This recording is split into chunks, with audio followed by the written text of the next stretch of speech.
Sandra, het jy jou Afrikaanse huiswerk gedoen? Ag nee, het jy dit ook nie gedoen nie?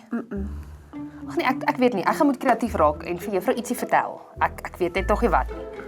Ek dalk moet ek vir haar sê, daar was load shedding en die wind het gewaai en het my boek by die venster uitgewaai en toe val dit in die swembad en toe probeer my boetie dit red, maar toe sink dit en nou is hy weg. Nee, dis 'n bietjie swak. Okay. Wat gaan jy sê? Ek het gedink ek gaan maar vir meneer sê die spinnekop het op my boek gespring. Toe moes my pa die boek wegklap. En nou is die boek weg. Ek weet nie lekker of dit gaan werk nie. Maar dit klink nogal of jy getraumatiseerd is. So dit kan werk. Dan gaan juffrou dink jy het heavy trauma en dan kan sy niks aan jou doen nie. Ja, ek hou van dit. Dit werk. Dis 'n goeie enkel. Ja, so ons gaan met jok. Ja. Ek dink is nodig.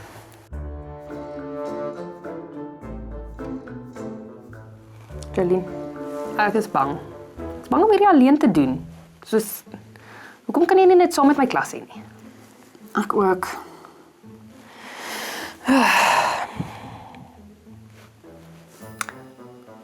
Wat moet Jesus doen as sy huiswerk nie klaar was nie? As hy hier was. Ek weet nie. Dink jy sou gejok het? Nee. Nee, ek dink ook nie so nie.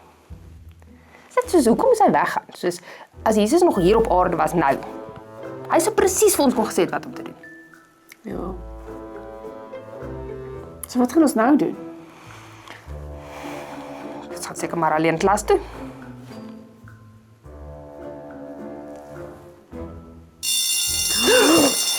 Okay. Good luck. Jy ook. Bye. Waar is julle huiswerk? Meneer, my huiswerk is nie klaar nie.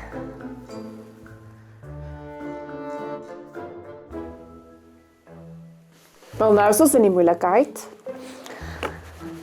Maar ek voel eintlik beter. Net 'n klein bietjie. Ja, dit het ook gevoel asof ek nie alleen was nie. Dit, né?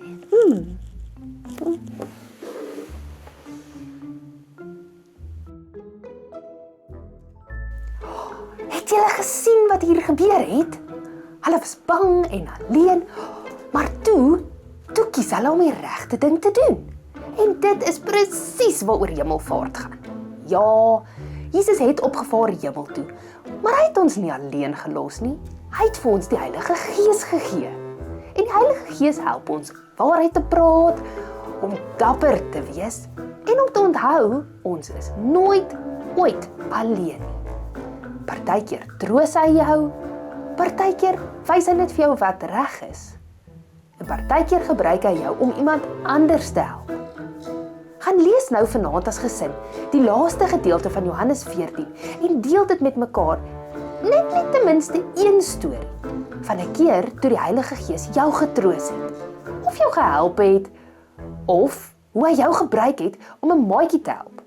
Bid dan saam en sê vir die Heilige Gees, dankie dat hy altyd by jou is. Kinderpinkster is 'n plek waar ons meer leer oor die Heilige Gees. Met baie pret en baie speel, gaan die Heilige Gees saam met ons werk. Enigiemand is welkom om saam met ons te kom kinderpinkster hou.